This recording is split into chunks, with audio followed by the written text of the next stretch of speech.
MK hostel ವಿರುದ್ಧವಾಗಿ openly ನೋಟಿಸನ್ನು ಕೊಟ್ಟಿರ್ತಕ್ಕಂಥದ್ದು. ನಿನ್ನೆ ನೋಟಿಸನ್ನು ಕೊಟ್ಟಿದೆ, ಅಂಟಿಸಿದೆ. ಅದೇ 3 ಡೇಟ್ ಹಾಕಿರ್ತಕ್ಕಂಥದ್ದು 3ನೇ ತಾರೀಕು 4ನೇ ತಿಂಗಳು ಏಪ್ರಿಲ್ ತಿಂಗಳಲ್ಲಿ ಹಾಕಿದ್ದೀನಿ ಅಂತೇಳಿ. ಈ ರೀತಿಯಾದಂಥ ಒಪ್ಪಂಡ್ಲಿ ಇಂಥ ಸ್ಥಿತಿ ಒಪ್ಪಂಡ್ಲಿಗೆ ಬರಬಾರ್ದಾಯಿತು. ಯಾಕಂದರೆ ನಿನ್ನೆ ನೋಟಿಸ್ ಹಾಕ್ತಾ ನಿನ್ನೆ ನೋಟಿಸ್ ಹಾಕಿದ ತಕ್ಷಣ ಇವತ್ತೆಲ್ಲರೂ ಸಹ ಆ ಹಾಸ್ಟೆಲ್ಗೆ ಸಂಬಂಧಪಟ್ಟಂಥವರು ಸಾರ್ವಜನಿಕರು ಇವತ್ತು ಬಂದು ಹೋರಾಟವನ್ನು ಮಾಡ್ತಾಯಿದ್ದಾರೆ. 109 ವರ್ಷ ಇತಿಹಾಸ ಇರ್ತಕ್ಕಂಥ ಹಾಸ್ಟೆಲ್, ಸಾವಿರಾರು ಜನ ಬಡ ವಿದ್ಯಾರ್ಥಿಗಳಿಗೆ ವಿದ್ಯೆ ನೀಡಿರ್ತಕ್ಕಂಥ ಒಂದು ಹಾಸ್ಟೆಲ್ಲು ಇವತ್ತು ದೇಶ ವಿದೇಶಗಳಲ್ಲಿ AS KS ಅನ್ನು ಬರೆದು ಇವತ್ತು IAS ಅಧಿಕಾರಿಗಳಾಗಿರ್ತಕ್ಕಂಥ ಒಂದು ಹಾಸ್ಟೆಲನ್ನು ಇವತ್ತು ಅತಿಕ್ರಮವಾಗಿ ಒಪ್ಪಂಡ್ಲಿ ನೋಟಿಸನ್ನು ಕೊಟ್ಟಿದೆ. ನಂಗೆ ಅನ್ನಿಸ್ತದೆ ಬಿಲ್ ಆದ ನಂತರದಲ್ಲಿ ಯಾವುದೇ ರೀತಿಯಾದಂಥ ನೋಟಿಸನ್ನು ಕೊಡೋಕ್ಕೆ ಒಪ್ಪಂಡ್ಲಿಗೆ ಶಕ್ತಿ ಇಲ್ಲ. ಅದಕ್ಕೆ ಅವರು ಹಿಂದಿನ ಡೇಟ್ ಹಾಕಿ ಇವತ್ತು ಆ ನೋಟಿಸನ್ನು ಕೊಡೋದ್ರ ಮೂಲಕ ಒಪ್ಪಂಡ್ಲಿಗೆ ಯಾವ ಸ್ಥಿತಿ ಬಂದಿದೆ ಅಂತಕ್ಕಂಥದ್ದು ಇವತ್ತು ಸಾರ್ವಜನಿಕವಾಗಿ ಗೊತ್ತಾಗ್ತಾಯಿದೆ. ಇವತ್ತು ನಮ್ಮ ಹೋರಾಟ ಇಷ್ಟೇ. ಇವತ್ತು 100 ವರ್ಷ ಇತಿಹಾಸ ಇರತಕ್ಕಂಥ ಈ ಒಂದು ಹಾಸ್ಟೆಲನ್ನು 1916ರಲ್ಲಿ ಹಾಸ್ಟೆಲ್ ಓಪನ್ ಆಗಿದೆ. ಯಾವುದೇ ಸರ್ಕಾರದ ಭೂಮಿಯಲ್ಲಿ ಇದ್ದರೂ ಸಹ 30 ವರ್ಷ ಸ್ವಾಧೀನದಲ್ಲಿದ್ದರೆ ಆ ಆಸ್ತಿ ಅವನಿಗೆ ಸೇರ್ಪಡೆಯಾಗುವಂಥದ್ದಂಥದ್ದೇಳಿ ಸರ್ಕಾರನೇ ಆಜ್ಞೆ ಮಾಡಿರ್ತಕ್ಕಂಥದ್ದು. ಅಂಥದ್ದಲ್ಲಿ ಇವತ್ತು ವರ್ಷಮಂಡ್ಲಿ ಆಸ್ತಿ ಅಂತಕ್ಕಂಥದ್ದು ಇವತ್ತು ಬಂದು ಇದರ ನೋಡಿದ್ರೆ ನಾಚಿಕೆಗೇಡಿನ ಸಂಗತಿ. ಅದಕ್ಕೆ ಸಪೋರ್ಟ್ ಮಾಡುವಂಥ ರಾಜ್ಯ ಸರ್ಕಾರದ ವಿರುದ್ಧವಾಗಿ ಇವತ್ತು ಹೇಳೋಕ್ಕೆ ಇಚ್ಛೆಪಡ್ತೀನಿ. ಕೂಡಲೇ ಸಿದ್ದರಾಮಯ್ಯನವರೇ, ಮೈಸೂರು ನಿಮ್ಮ ತವರು ಜಿಲ್ಲೆ, ನಿಮ್ಮ ತವರು ಜಿಲ್ಲೆಯಲ್ಲಿ ಈ ಥರದ ಅಕ್ರಮವಾಗಿ ನೋಟಿಸನ್ನು ಕೊಡ್ತಾಯಿದ್ರು. ನೀವು ಕಣ್ಣು ಮುಚ್ಚಿ ಕೂತ್ಕೊಳ್ಳುವಂಥ ಕೆಲಸವನ್ನು ನೀವು ಮಾಡಬೇಡಿ. ಒಪ್ಪಂಡ್ಲಿಗೆ ಬುದ್ಧಿ ಹೇಳುವಂಥ ಕೆಲಸವನ್ನು ನೀವು ಮಾಡಿ.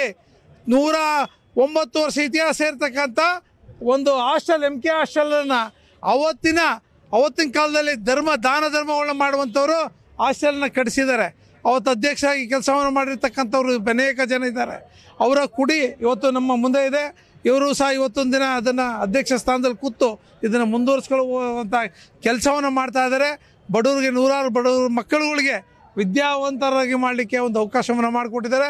ಇಂಥ ಸಂಸ್ಥೆಗೆ ಈ ರೀತಿ ನೋಟಿಸ್ ಕೊಟ್ಟಿರ್ತಕ್ಕಂಥದ್ದಕ್ಕೆ ಈಗಾಗಲೇ ರೈತ ಸಂಘ ಇರ್ಬೋದು, ಕನ್ನಡ ಸಂಘಗಳಿರ್ಬೋದು, ಭಾರತೀಯ ಜನತಾ ಪಾರ್ಟಿ ಕಾರ್ಯಕರ್ತರಿರ್ಬೋದು, ಹಾಗೆ ಆ ಜನಾಂಗದ ಮುಖಂಡರುಗಳಿರ್ಬೋದು, ಮಹಿಳೆಯರಿರ್ಬೋದು, ಎಲ್ಲರೂ ಸಹ ಬಂದು 100 ಸಂಖ್ಯೆಯಲ್ಲಿ ಇವತ್ತು ಒಪ್ಪಂಡ್ಲಿ ವಿರುದ್ಧವಾಗಿ ರಾಜ್ಯ ಸರ್ಕಾರ ವಿರುದ್ಧವಾಗಿ ಹೋರಾಟವನ್ನು ನಾವು ಮಾಡಿದ್ದೇವೆ.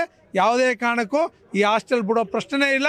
ಯಾವ ಒಪ್ಪಂಡ್ಲಿ ವಿರುದ್ಧವಾಗಿ ಹೋರಾಟ ಮಾಡೋಕ್ಕೆ ಇವತ್ತು ನಮಗೆ ನ್ಯಾಯಾಂಗದಕ್ಕೆ ಕೇಂದ್ರ ಸರ್ಕಾರ ನಮಗೆ ಶಕ್ತಿ ಕೊಟ್ಟಿದೆ. ನ್ಯಾಯಾಲಯಕ್ಕೆ ಹೋಗ್ಬೋದು.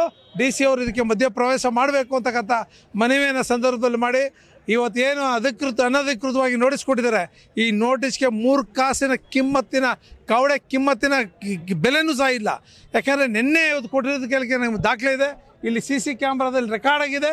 ನಿನ್ನೆ ಬಂದು ಅವರು ಇಲ್ಲಿ ನೋಟಿಸ್ ಅಂಟಿಸಿದರೆ ಡೇಟ್ ಮಾತ್ರ 3-4 ಅಂದರೆ ಏಪ್ರಿಲ್ 3ನೇ ತಾರೀಕು ಡೇಟ್ ಹಾಕಿ, ಹಳೆ ಡೇಟ್ ಹಾಕಿ ಇವತ್ತು ಅಂಟಿಸುವಂಥ ಕೆಲಸ ಏನೇ ಕುರಿತಕ್ಕೆ ಇವತ್ತು ಒಪ್ಪಂಡ್ಲಿ ಮುಂದಾಗಿರ್ತಕ್ಕಂಥದ್ದು ನಾಚಿಕೆಗೇಡಿನ ಸಂಗತಿ. ಇದಕ್ಕೆ ಪೂರಕವಾಗಿ ಇರತಕ್ಕಂಥ ರಾಜ್ಯ ಸರ್ಕಾರಕ್ಕೆ ನಾನು ಮನವಿ ಮಾಡ್ತೀನಿ. ಇದಕ್ಕೆ ಹೋರಾಟದ ಸೂಚನೆ ಅಂತ ತಿಳ್ಕೊಳ್ಳಿ. ಮುಖ್ಯಮಂತ್ರಿಗಳು ನಮ್ಮವ್ರು ಇದ್ದಾರೆ, ಈ ಅನ್ಯಾಯನ ತಡಿಬೇಕು ಅಂತ ಹೇಳಿ ಮುಖ್ಯಮಂತ್ರಿಗಳಿಗೆ ಮನವಿ ಮಾಡ್ತೀನಿ. ನಮ್ಮ ತಾತವರಾದ ಸಿ ಮನ್ನಾರ್ ಕೃಷ್ಣ ಶೆಟ್ಟಿ ಅವರು ಈ ಹಾಸ್ಟೆಲ್ನ ವಿದ್ಯಾರ್ಥಿ ನಿಲಯವನ್ನು ನಡೆಸ್ಕೊಂಡು ಬರ್ತಿದ್ದಾರೆ. ಇಲ್ಲಿ ಸುಮಾರು ಸಾವಿರಾರು ಜನ ವಿದ್ಯಾರ್ಥಿಗಳು ವಿದ್ಯಾಭ್ಯಾಸಕ್ಕೆ ಅಂತ ಬಂದು ಫಾರಿನ್ನಲ್ಲಿ ಎಲ್ಲ ಉನ್ನತ ವರ್ಗದಲ್ಲಿ ಇದ್ದಾರೆ. ಮತ್ತು ಈಗಲೂ ಕೂಡ ನಮ್ಮ ಹಾಸ್ಟೆಲ್ನಲ್ಲಿ 100 ಜನ ವಿದ್ಯಾರ್ಥಿಗಳು ವ್ಯಾಸಂಗ ಮಾಡ್ತಾ ಇಲ್ಲಿ ನಮ್ಮ ಹಾಸ್ಟೆಲಲ್ಲಿ ಸ್ಟೇ ಮಾಡ್ಕೊಂಡಿದ್ದಾರೆ ಸರ್. ಇವಾಗ ವಕ್ಫ್ ಮಂಡಳಿಯವರು ನಮಗೆ ನೋಟಿಸ್ ಅಂಟಿಸೋದ್ರಿಂದ ನಾವು ಕಾನೂನು ಪ್ರಕಾರವಾಗಿ ಅವರ ಮೇಲೆ ಕ್ರಮ ಜರುಗಿಸ್ತೀವಿ ಸರ್. ಸರ್ ನಮ್ಮದು ಸಂಪೂರ್ಣವಾಗಿ ಆಸ್ತಿ ದಾಖಲೆಗಳಿದೆ. ಅವರು ಈ ಆಸ್ತಿ ಮೇಲೆ ಬಂದಿಲ್ಲ. ಪಕ್ಕದಲ್ಲಿ ನಮ್ಮ ಹಾಸ್ಟೆಲ್ ಪಕ್ಕದಲ್ಲಿ ಅವ್ರದ್ದು ದರ್ಗಾ ಅಂತ ಹೇಳ್ತಾರೆ. ಅದು ದರ್ಗಾ ಅಲ್ಲ, ಅದು ಲಿಂಗಾಯತರದ್ದು ಗದ್ದಿಗೆ. ಅದನ್ನು ನಮ್ಮ ದರ್ಗಾ ಅಂತ ಹೇಳ್ಕೊಂಡ್ಬಿಟ್ಟು ಅವರು ಅತಿಕ್ರಮಣ ಮಾಡಿಕೊಂಡು ಇದ್ದಾರೆ. ಅದ್ರ ಹಿಂಭಾಗ ಒಂದು 30 ಅಡಿ ನಮ್ಗೆ ಸೇರಬೇಕು ಅಂತ.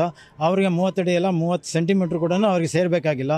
ಇದನ್ನು ಈಗ 2 ವರ್ಷದಲ್ಲಿ ಸಿಟಿ ಕಾರ್ಪೊರೇಷನಿಂದ ಎಲ್ಲ ಬಂದು ಮೆಜರ್ಮೆಂಟ್ ತೊಗೊಂಡು ನಮ್ಮ ಡಾಕ್ಯುಮೆಂಟ್ಸ್ ಎಲ್ಲ ಪರಿಶೀಲನೆ ಮಾಡಿ ನಮ್ಮದು ಕರೆಕ್ಟಾಗಿದೆ. ಅವ್ರ ಹತ್ರ ಏನು ದಾಖಲಾತಿಗಳಿಲ್ಲ. ಸುಮ್ಮನೆ ದಾಖಲಾತಿಗಳು ಇದೆ ಅಂತ ಹೇಳ್ತಾರೆ. ಅವ್ರ ಹತ್ರ ಯಾವ ದಾಖಲಾತಿಗಳು ಇಲ್ಲ. ಆ್ಯಕ್ಚುಲಾಗಿ ಅವರು ಮುಸ್ಲಿಂ ದರ್ಗಾನೂ ಅಲ್ಲ, ಅದು ಹಿಂದೂಗಳ ಲಿಂಗಾಯತರ ಗದ್ಗೆ. ಅದು ನಮ್ಮ ಮುಂದಿನ ಹೋರಾಟ ಕಾನೂನು ಕಾನೂನು ಥರ ನಾವು ಹೋರಾಟ ಮಾಡ್ತಾ ಇದ್ದೀವಿ ಸರ್. CV ರಾಮಚಂದ್ರ ಶೆಟ್ಟಿ ಅಂತ. ನಾನು ಮನ್ನಾರ್ ಕೃಷ್ಣ ಶೆಟ್ಟರ ಮೊಮ್ಮಗ ಸರ್.